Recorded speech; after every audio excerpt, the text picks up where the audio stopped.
All right, let's move on to a question from Kavindra, who says, Cal, I have been implementing ideas from digital minimalism in a world without email, and I have found that my workday has so much extra time in it. Aside, everyone finds this when they actually begin being much more intentional about their time allocation, when they become much more intentional about the processes by which they collaborate, they realize that I only need this much hours to get my work done. It's a little bit of a secret. All right, going back to the question. I only need less than 3/4 of my work hours to be completely on top of my duties. Now that I have this time, I am realizing that there is much in my not work buckets that I can tackle. However, I do not want to mix non work things with being at the office for my own mental clarity. I also don't want to look like a slacker. Do you have examples of how people handle this in between time?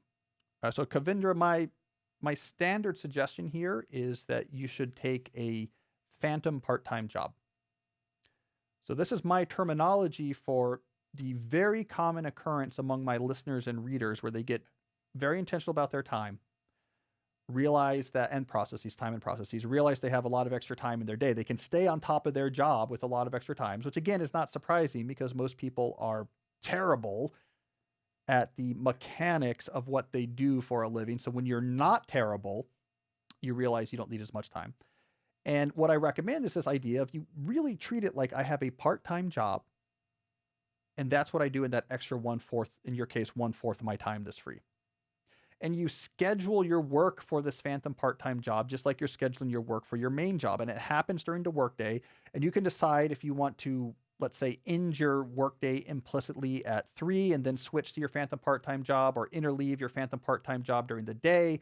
Or like a lot of people will do their phantom part-time job first thing in the morning, then switch over to their other job because there's lots of meetings and stuff that happen more in the afternoon than the morning. However you want to do it, but you really treat it systematically like I have 2 jobs. You called the second one a phantom part-time job because you don't make it visible and you don't talk about it.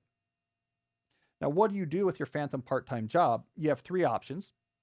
One, you use it to move to the next level or open up new opportunities in your existing work. So you could be dedicating this time to, let's say, cultivating a new, rare, and valuable skill that's going to give you a lot more options or control or autonomy once you do it. 2, it could be a side hustle.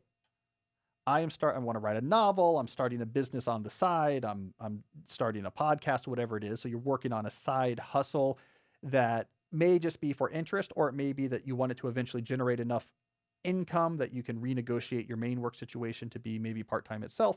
Or 3, your phantom part-time job is a completely non-professional personal interest.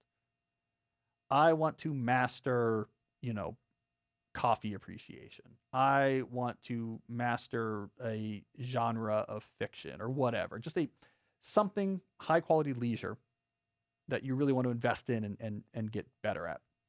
The key thing here about the phantom part-time job is that it's focused.